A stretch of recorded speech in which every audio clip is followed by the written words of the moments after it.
constructeurs de l'Europe, après la guerre, en 1950 et les années suivantes, ne venaient pas de nulle part. L'Europe, en effet, a une longue histoire derrière elle. Et sans remonter jusqu'au traité de Westphalie, il faut reconnaître qu'en 1814, en effet, il y a une date clé. On sort d'une période effroyable, les guerres de la Révolution et de l'Empire. La France a perdu à elle toute seule 1 million d'hommes. Et ce qui préoccupe les dirigeants de l'époque, comme toujours après les grandes guerres, c'est de savoir comment on pourra éviter le retour d'événements aussi déplorables. Ils ont cette idée depuis déjà des années. Et lorsque les Anglais et les Russes se sont réunis à Londres en 1804 pour mettre sur pied la troisième coalition, ils ont déjà discuté entre eux de la manière dont on pourrait assurer la paix à l'avenir. Alexandre Ier était évidemment formé aux disciplines et à la philosophie des Lumières du XVIIIe siècle, et donc il était inspiré par des idées d'organisation du continent européen qui s'apparentaient un peu à celle de la baie de Saint-Pierre, c'est-à-dire créer un système européen, une ligue européenne, avec une obligation pour les États de se soumettre à un arbitrage international avant d'en venir à la guerre, avec une surveillance de ces engagements effectués par deux grandes puissances, les Anglais et la Russie de l'autre, et puis un accord, bien sûr, de garantie des frontières qui aurait permis de sceller ce système de paix. Les Anglais, beaucoup plus pragmatiques, de ces années 1804, envisagent un accord de garantie des frontières, mais rien d'autre, et pas d'engagement permanent sur le continent européen. C'est le début d'une position britannique que l'on verra se poursuivre tout au long du XIXe siècle, et encore, bien sûr, aujourd'hui, on ne s'engage pas de manière irrévocable sur le continent. Enfin, je crois que si, malheureusement, le système connaît une défaillance totale en 1914, alors qu'il avait bien fonctionné, jusque-là, je crois que la raison doit aussi en être trouvée dans le fait que c'est un système diplomatique qui permet de résoudre des crises sur le moyen terme, mais pas des crises qui durent quelques jours. Or, la crise de 1914, c'est une crise de quelques jours. Tout se joue en une semaine. Et probablement, il y a là une défaillance du système qui n'avait jamais été confronté à une crise qui n'apparaît pas dramatique lorsque l'archiduc Ferdinand est assassiné. Les esprits ne sont pas bouleversés en Europe, mais c'est dans la dernière semaine de juillet que tout se joue. Ça va très très vite. Et ce n'est pas donc un système qui répond à des crises de cette brièveté, de cette violence. Et puis, il y a fondamentalement le fait que cette fois-ci, les Russes ont décidé d'aller jusqu'au bout. Les Français ne sont pas décidés à maintenir les Russes sous tutelle parce qu'ils ont peur que l'alliance russe leur fasse défaut. Si nous faisons défaut aux Russes, c'est tout notre système d'alliance qui s'écroule. Et de la même façon, les Allemands lâchent la bride aux Austro-Hongrois, cette fois-là, parce qu'ils ont le sentiment que pour l'Autriche-Hongrie, c'est une question de vie ou de mort. Il faut qu'elle règle le problème de la Serbie, sinon c'est la fin de l'Empire austro-hongrois. Donc cette fois-ci, les enjeux sont tellement capitaux que le système de fonctionnement du Conseil européen, le système d'amortisseur du système européen ne fonctionnera pas. Mesdames et messieurs, je m'arrête là sur cette dramatique fin du Conseil européen du XIXe siècle. Heureusement, les efforts ont été repris par la suite. Mais il y avait incontestablement dans le système des vices qui n'ont pas pu être surmontés par un système qui jusque-là avait réussi à fonctionner, qui jusque-là avait permis à l'Europe d'évoluer, qui avait maintenu la paix en Europe, alors qu'au même moment, l'Europe se transformait profondément. L'Europe de 1914 n'est plus l'Europe de 1814. l'Empire allemand, l'Italie, l'unité italienne se sont produits sans qu'il y ait de guerre autre que des guerres locales, mais aucune explosion générale comme cela a été le cas en 1914. Merci.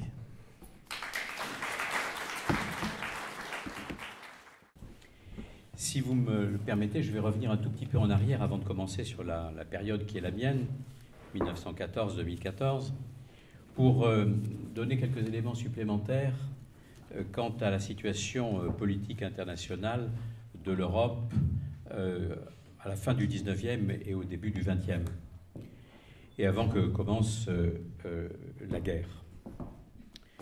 Je voudrais ajouter à ce que vous avez dit quelques éléments parce qu'il me semble très important pour comprendre la suite. C'est vrai que le Concert des Nations a fonctionné de manière à peu près satisfaisante jusque dans les années 1850-1860.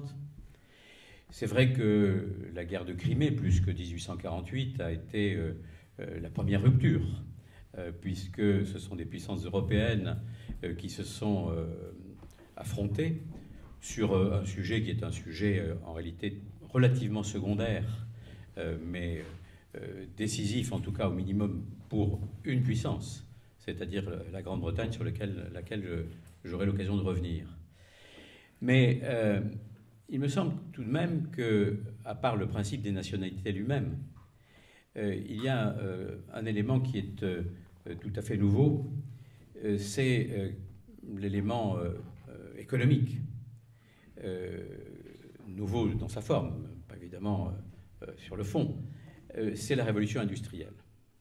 Et c'est la révolution industrielle, une révolution industrielle différentielle entre, d'un côté, la Grande-Bretagne et de l'autre, l'Allemagne. Le Concert des Nations pouvait fonctionner tant que des intérêts absolument décisifs ne partageaient pas les grandes puissances. Or, à partir d'un certain moment, et après le départ de Bismarck, l'Allemagne, qui a tout tenté pour continuer son développement économique et industriel, y compris le dumping, se trouve confrontée à une situation qui est assez difficile, puisqu'elle ne parvient pas à conquérir les marchés dont elle a besoin pour l'économie dont elle s'est dotée, grâce à l'unité, grâce au Zollverein, grâce aussi à la politique que Bismarck a menée et qui a donné une certaine hégémonie à l'Allemagne. Et cette nouvelle politique, cette politique mondiale, va faire que le système tel qu'il avait été conçu par Bismarck va s'effondrer. D'un côté, on avait, après 1870, la volonté de l'Allemagne d'isoler la France, une fois de plus. Et pour ce faire, il y avait ce qu'on a appelé les systèmes bismarckiens, les systèmes diplomatiques, qui permettaient à la Grande-Bretagne, à la Russie, à l'Allemagne, à l'Autriche, de fonctionner entre elles, et en revanche, à la France de rester à l'extérieur, sauf, et c'est en cela aussi que c'est une victoire de Napoléon III, c'est à la conférence de Paris, sauf au moment de la guerre de Crimée, où la France sort de son isolement de manière relativement autonome. En tout cas, là, le système bismarckien avec la Welt politique va s'effondrer. Et à partir de ce moment-là, les nouvelles forces internationales vont se retrouver face à face. L'impérialisme britannique qui est bien établi et une Allemagne qui aimerait bien devenir impérialiste, mais il se trouve qu'il n'y a pas beaucoup de place pour s'exprimer et pour gagner de nouveaux marchés. Jusqu'alors, ce qui avait séparé la France et la Grande-Bretagne, c'est le fait que les Britanniques considéraient que leurs principaux concurrents, leurs principaux adversaires sur la scène internationale, c'était évidemment pas les Allemands qui menaient une politique continentale, mais c'était les Français qui avaient un empire colonial qui ne ressemblait pas au leur, mais qui malgré tout, se souvenir de Fachoda, était en partie en concurrence avec le leur. Et à partir de ce moment-là, le système lui-même va redonner une certaine liberté, et on se rend compte que les éléments essentiels qui animent les relations internationales vont reprendre toute leur place.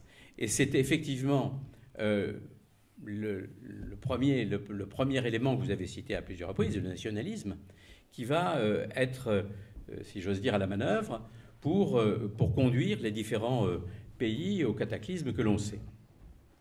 Alors ce cataclysme, en fait, puisque c'est le début normalement de mon exposé, ce cataclysme, il faut y réfléchir selon plusieurs points de vue. D'abord, on a l'habitude de parler de la Première Guerre mondiale. Moi-même, j'ai écrit un livre qui s'appelle 14-18, la Première Guerre mondiale. Puis à la réflexion, je me suis dit, mais ce titre est absurde. Pourtant, c'est un titre tout à fait classique. Parce que cette guerre n'est pas mondiale. C'est une guerre européenne. C'est une guerre européenne avec des métastases qui vont faire qu'à un moment donné, le banquier d'une partie des belligérants va être obligé de s'impliquer. Mais quand on regarde bien alors les fondements du conflit, on a bien vu avec l'exposé précédent quels étaient les mécanismes diplomatiques qui ont conduit, ou plutôt les faiblesses des mécanismes diplomatiques qui ont permis à la guerre d'éclater. Mais en réalité, les ressorts du conflit sont purement européens.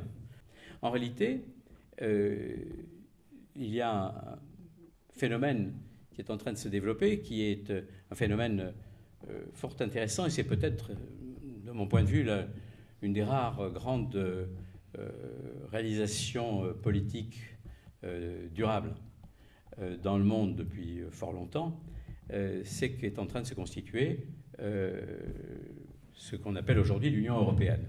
Parce que dans ce contexte, qui est un contexte de guerre froide, dans ce contexte qui est dans un contexte de la division du continent européen, on assiste à un phénomène qui n'est pas soutenu véritablement par tout le monde, mais un phénomène qui est le premier à prendre véritablement la mesure des raisons pour lesquelles les conflits précédents ont eu lieu, et en particulier les conflits d'intérêts, et en particulier d'intérêts économiques. C'est la signification de la CECA, ce sont les éléments du traité de Rome, et c'est cette volonté-là qui va introduire les principes les plus novateurs dans un monde qui, de 1814 aux années 60, n'a eu de cesse de vouloir régler les problèmes que par la guerre. Je n'ai pas le temps de parler des guerres coloniales, je n'ai pas le temps de parler des guerres dites impérialistes des Américains au Vietnam, etc.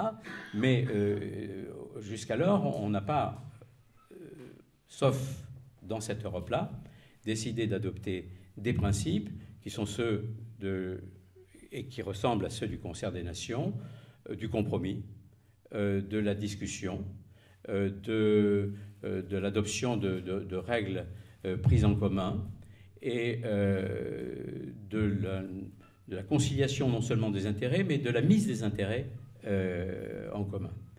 Et ça, c'est un des points les plus importants. Et la construction, avec toutes les difficultés que l'on connaît, qui se fait depuis donc la fin des années 50 ou le milieu des années 50, comme on voudra, jusqu'à aujourd'hui, de cette Union européenne, est, de mon point de vue, l'élément le plus novateur. Et il renoue avec cette première partie du XIXe siècle qui a préservé quand même très grandement la paix. Et aujourd'hui, si nous vivons depuis 1945 sur un continent qui est en paix, même si un certain nombre des États de ce continent ont été amenés à faire des guerres coloniales ou participer indirectement à des conflits, il est clair que c'est un des premiers éléments, un des éléments les plus importants de l'histoire du XXe siècle.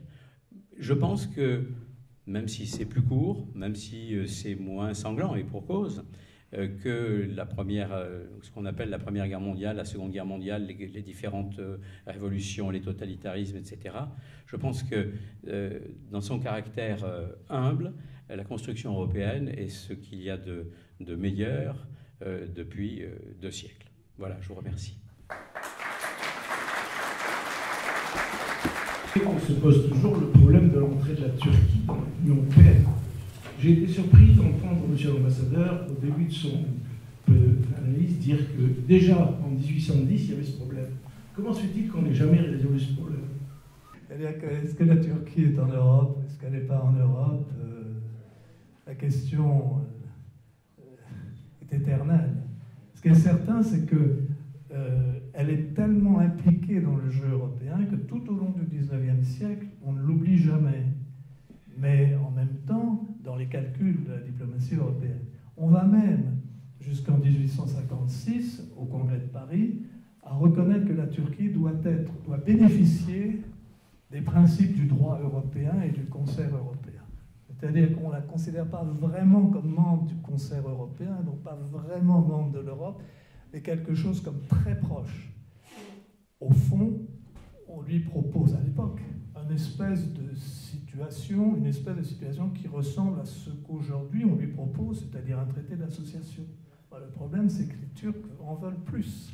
Enfin, en voulaient, parce que je suis plus certain maintenant qu'ils auraient vraiment envie d'entrer dans l'Union européenne. Mais enfin, ils ont considéré que tout ce qu'on leur a proposé, traité d'association, et au fond, en 1856, c'était une espèce de traité d'association, ils ont considéré que ça ne leur convenait pas, que ce n'était pas conforme à l'idée qu'ils se faisaient de leur pays.